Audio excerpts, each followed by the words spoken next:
پیکا قانون اور اہم ترین جو لیجسلیشنز ہیں ان کے معیار کے اوپر بہت پھیکا ہے، سخت ہے. ریاست نے اپنے مقاصد کو حاصل کرنے کے لیے اس کو انیکٹ کیا ہے، حکومت نے بہت جلدی کی ہے، صحافیوں سے کوتاہیاں ہوئی ہیں، ہمیں ان پٹ دینی چاہیے تھے، ہم نے نہیں دیے. اس کے اوپر اعتراضات بے شمار ہیں. لیکن اس کے ساتھ منیز شہریوں کے حقوق کی بات کر لیتے ہیں. جب کسی شہری کی ریپوٹیشن کو آپ تار کرتے ہیں، پیکا نہیں استعمال کرتے، واٹ ٹو ڈو، کیا کریں؟ طلعت صاحب allow me to say this. دیکھیے آپ نے کہا کہ صحافیوں کے ساتھ مشاورت نہیں ہوئی. میں آپ کو بتانا چاہتی ہوں کہ ہم گئے تھے اسٹینڈنگ کمیٹی آن انٹیریئر پہ، اپنے جو بھی ہمارے تھے پروپوزلز ہم لے کے گئے تھے، وہاں پہ ہماری کوئی بات نہیں سنی گئی، اور جلد بازی کے اندر انٹیریئر کی جو اسٹینڈنگ کمیٹی ہے اس کے اندر یہ پیکا ترمیمی بل پاس کیا گیا اور فی الفور کیا گیا. میں تو پہلے ریکارڈ کی درستگی کرنا چاہتی ہوں. دوسری بات میں یہ کرنا چاہتی ہوں، چونکہ آپ سب حوالہ دیتے میری والدہ آسما جہانگیر کا، تو انہوں نے پہلا ایک کیس کیا تھا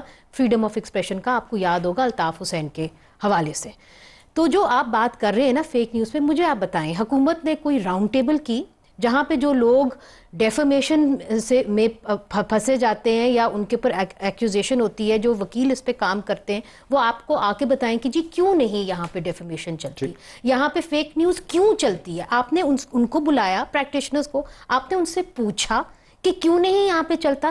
نہیں. اگر پوچھتے آپ نے نہیں کیا. اگر پوچھتے تو میں آپ کو بتا دیتی ہوں، چونکہ ہم نے کنسلٹیشن کی human rights commission of Pakistan میں، جہاں پہ ہم نے ایکسپرٹس بلائے اور ٹاپ لائرز بلائے اس ملک کے جو اس پہ کام کرتے. انہوں نے ہمیں کہا کہ آپ ایک کام کریں، آپ ان کو سمجھائیں کہ ڈیفیمیشن کو سول لا کے تحت کریں اور اس کے جو قوانین ہیں اس کے اوپر ہم کام کر سکتے. انہوں نے کیا کیا ہے، کیونکہ واللہ عالم عقل مند تو بہت ہیں، انہوں نے ڈیفیمیشن کو کرمنلائز کر دیا. پوری دنیا میں کرمنلائز نہیں ہے. اس کی جو ایویڈنس ہے وہ بڑی ہائی ہوتی ہے، وہ آپ کے پاس کیپیسٹی نہیں ہے اکٹھے کرنے کی. تو اگر مسئلہ فیک نیوز ہے، let's talk about fake news, اس کی درستگی کیسے کرنی ہے آپ کریں. اینڈ سر ایک چیز، باقی دنیا کے اندر جو ہیٹ سپیچ ہے صرف وہ کرمنلائزڈ ہے، اور اس کے اندر it's a very thin line between hate speech and freedom of expression. وہ بیلنسنگ ایکٹ پوری دنیا میں چل رہا ہے. ریسزم کے اوپر بھی قوانین سخت ہیں. ریسزم میں آپ کو یہ بھی بتا دوں کہ ہم نے جو ہیٹ سپیچ میں سب کچھ ایون برطانیہ کے جو لاز ہیں ہیٹ سپیچ کے اوپر، even having a thought that is hateful, بعض اوقات وہ بھی لا کے زمرے میں آ جاتا ہے. آپ نے سجیسٹ کیا کہ یہ ایسا ہو سکتا ہے تو وہ اس میں بھی آپ کی گردن پکڑ لیتے ہیں. مگر فریڈم آف ایکسپریشن کا لا کے اندر بیلنس کرنا پڑتا ہے. That is very important. Okay, your point to make ہے. دیکھیے یہ جو بیلنس والی بات ہے نا، ایکچولی یہی ہے، ہمیں ایک لا کی ضرورت ہے فار شور، لیکن مجھے صرف یہ پرابلم ہے کہ جس طریقے سے انہوں نے جلد بازی سے لا پاس کیا ہے، اس کا مقصد یہ نہیں تھا کہ ہم، پرائمری مقصد یہ نہیں تھا کہ آپ فیک نیوز کو روکیں، پرائمری مقصد یہ تھا کہ جو ریاست کے اوپر حملے ہو رہے ہیں ان کو روکا. ٹھیک ہے، یہ ابھی مسئلہ سالویبل ہے، یہ آئدر اور نہیں ہے.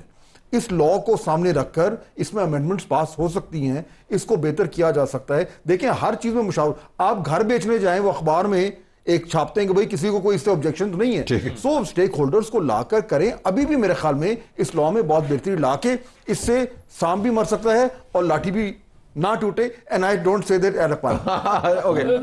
مگر ایچ آر سی پی اور پی ایف یو جے نے اس کو رد کیا اور کہا اسے ریپیل کرو. دیکھیں اس وقت جو انوائرمنٹ ہے نا، اس میں فاض صاحب جو بات کر رہے ہیں کہ سام بھی مر جائے اور لاٹھی بھی نہ ٹوٹے، فرینکلی اسپیکنگ اگر ٹیررزم جیسے معاملے پہ کنسنسس پیدا نہیں ہو سکتے تو فیک نیوز اور ڈیفیمیشن لاز اور اس پہ کیوں اور کون اکٹھا کر سکتا ہے آپ کو؟ ڈیجیٹل ٹیررزم ہے، یہ ڈیجیٹل ٹیررزم ہے، اس کو انہوں نے فریم ہی یہ کیا ہے. میری بات سنیں، دیکھیں آپ کی سٹیٹ جو ہے ابھی ہارڈ سٹیٹ بننے جا رہی ہے، تو یہ ایسے لاز ابھی آپ اور بھی ایکسپیکٹ کریں گے. کب تھی یہ تو بتائیں. سافٹ تو عوام کے لیے تو ہمیشہ ان لوگوں کے لیے سافٹ ہوتی ہے جو ان کے قریب ہوتے ہیں. ہارڈ ہمیشہ رہی ہے، ہماری سٹیٹ ہمیشہ ہارڈ ہی رہی ہے. کبھی پی ٹی آئی کے ساتھ ابھی ہارڈ ہے تو پہلے پی ایم ایل این اور پیپلز پارٹی کے ساتھ ہارڈ رہی ہے. وہ تو چیزیں اپنی جگہ پہ، لیکن اس میں دیکھیں اس وقت جو ہو رہا ہے طلعت حسین صاحب، جو نیریٹو بلڈنگ ہو رہی ہے اس وقت، صرف نیریٹو بلڈنگ، نہ صحافت ہو رہی ہے نہ سیاست ہو رہی ہے. اس میں پی ٹی آئی بھی ہے، پی ایم ایل این بھی ہے، پیپلز پارٹی بھی ہے. آپ نیریٹو بلڈنگ کا آغاز جو ہوتا ہے وہ فیک نیوز سے ہوتا ہے. 3 دن پہلے شہباز شریف کی ایک ویڈیو آتی ہے جس کو کوئی 6-7 لاکھ ویوز آ جاتے ہیں، اور اس میں وہ ایک عرب نیوز کی جرنلسٹ کو انٹرویو دے رہے ہیں، جس میں عرب نیوز کی جرنلسٹ سپوزڈلی ان سے پوچھ رہی ہے کہ جی آپ 30 لوگوں کا ڈیلیگیشن سرکاری خرچے پہ لے کے آ گئے اور آپ سعودی عرب سے بھیک مانگ رہے ہیں، آپ کو شرم نہیں آتی؟ 3 دن کے بعد ایک بندہ اٹھا اور اس نے اس سے کہا کہ یہ فیک ویڈیو ہے، لیکن 3 دن میں کیا ہو چکا تھا، ہر طرف وہ چیز پھیل چکی تھی. کیا اس چیز کا رستہ ہم نے روکنا ہے یا نہیں روکنا؟ ریٹائرڈ چیف جسٹس قاضی فائز عیسیٰ کا جو قاضی فائز عیسیٰ کی ان کا انٹرویو چل رہا ہے، نہیں وہ جو ابھی ان کا انٹرویو چلا، قاضی فائز عیسیٰ کی آواز سے چلا ہے. عدالت کے باہر کھڑے ہو کے کچھ یوٹیوبرز نے جو اپنے آپ کو فریڈم آف ایکسپریشن کا چیمپئنز مانتے ہیں، لوگوں کی منہ میں جو مائک ٹھوستے ہیں، انہوں نے کیا کچھ نہیں کیا قاضی فائز عیسیٰ کے ساتھ. کیا یہ جرنلزم تھی؟ کیا یہ صحافت تھی؟ نہیں، وہ نہیں تھی نا. اب آخر میں جو سب سے میرے خیال میں ہمیں ایز اے جرنلسٹ جس چیز پہ زیادہ غور کرنا چاہیے وہ یہ کہ ایکٹیویزم اور جرنلزم میں بڑی تھن لائن ہے. جس طرح حسن ایوب نے بات کی نا کہ صحافت کا لبادہ اوڑھ کے اگر آپ اندر سے ایکٹیویزم کر رہے ہیں، اور دوسرا دیکھیں freedom of expression, last point freedom of expression کی میں بات کر رہا ہوں، ٹھیک ہے.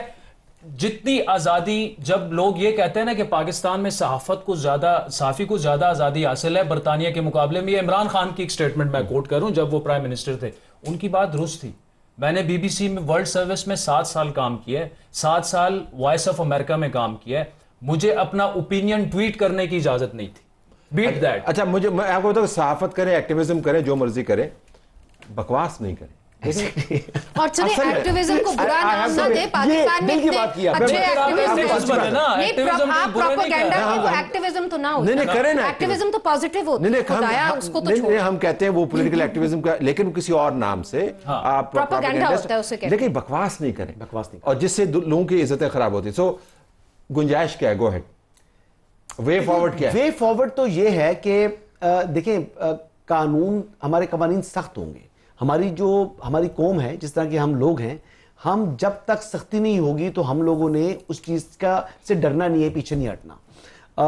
اب اس میں دیکھیں، آپ نے اگر ڈیجیٹل ٹیررزم سے ڈیل کرنا ہے اس کے لیے الگ قوانین بنا دیں، ٹھیک ہے، پیکا کو اس کے اندر رکھ لیں، اور باقی جو دوسری چیزیں آپ نے رکھی ہوئی ہیں ان چیزوں کو اس سے جو ہے وہ آپ ڈیفرینشیٹ کریں. اب اس میں بیٹھنا ہے، یہ تو لا میکرز نے بیٹھ کر کوئی رستہ نکالنا ہے. لائبل اور defamation, I take your point, اس کے اوپر ہمیں ذرا سختی کریں، ان لاز کو بہتر بنانا چاہیے، ان پر کریں. سختی کی تھی تو کرمنلائز کیا تھا نا. نہیں، کرمنلائز کرنے سے فائدہ نہیں ہوا نا، اس میں نہیں لائے نا. جو یہ ایک اسٹڈی ہوئی تھی پورے یورپ کے اندر، and it proved that it is the certainty of being caught rather than the severity of the punishment that prevents a crime, that prevents criminal. وہ یہ نہیں سوچ رہا ہوتا کہ مجھے پھانسی لگے گی یا کیا ہوگا، وہ یہ سوچ رہا ہوتا کہ مجھے پکڑا جائے گا کہ نہیں. آپ نے جو قوانین بنائے اسے کوئی پکڑا اس لیے نہیں جاتا کیونکہ ایویڈنس اتنا آپ نے ہائی کر دیا ہے. دیکھیں، لیکن آج کل پاکستان میں پکڑے جانے کی جتنا یقین ہوتا ہے وہ تو بہت زیادہ ہے، وہ تو بہت زیادہ ہے. آپ کے معیار پر تو پورا ہوتا ہے. بڑی مزے کی بات کرنے لگا تھا، میں پریکٹیکل بات بتا رہا ہوں کہ جو بات وہ سوچ رہے ہیں. میں نے ایف آئی اے کے لوگوں سے پوچھا، میں نے کہا جی آپ کا جو کنوکشن ریٹ ہے وہ کم ہوتا ہے؟ کہتے ہیں جی کنوکشن ہوتی نہیں ہوتی، ہم ذلیل بندے کو اچھا کر دیتے ہیں. بیسکلی وہ کہہ رہے ہیں کہ اچھا اب وہ جو بندہ ہے جو بیسکلی ڈپٹی ڈائریکٹر ہے یا جو انسپیکٹر ہے، ان کی سوچ یہ ہے کہ ہم نے ذلیل کرنا ہے. ان کا مفروضہ ہے کہ لوگوں کو ذلت محسوس ہوتی ہے، ذلت محسوس ہوتی ہے. یہ کوئی آج کل اچھا مفروضہ نہیں ہے، نہیں ہے. اچھا یہ اس طریقے سے کر رہے ہیں. لیکن میرے خیال کے مطابق، اور جو میری جب بات ہوئی وقار الدین سید صاحب، اب ڈائریکٹر لیول پر کیا سوچ آتی ہے، میں نے وقار الدین سید صاحب سے پوچھا، میں نے کہا جی اب کتنا عرصہ ہو گیا آپ کو یہاں پر اس پوسٹ پر؟ تو یہ سیڈ کہ 2 سال سے اوپر ہو گیا. تو میں نے کہا کافی ہوتا ہے. کہتا ہے جی وہاں کافی ہوتا ہے، لیکن ابھی یہ مجھے لگا ہے کہ میں واقعی ڈائریکٹر سائبر کرائم ایف آئی اے ہوں. ٹھیک، اختیار ابھی آیا ہے. یعنی اس سے پہلے جو آپ کا ڈائریکٹر سائبر کرائم تھا ایف آئی اے کا، وہ ٹوتھ لیس تھا. اور آپ کا اور میرا کیس تھا جس میں آپ سائبر کرائم والوں کے پاس گئے تھے، تو آپ نے کیپیسٹی دیکھی تھی ان کی کیا تھی. تو کیپیسٹی بھی نہیں ہے ان کی. تو آپ نے کیپیسٹی کو بھی انہینس کرنا ہے ایف آئی اے کی، اور پلس آپ نے قوانین کو بھی بہتر بننا ہے تاکہ لا بھی ہو، اس کو انفورسمنٹ بھی ہو، اور پھر لوگوں کو آگے سے آپ گرفتار بھی کریں.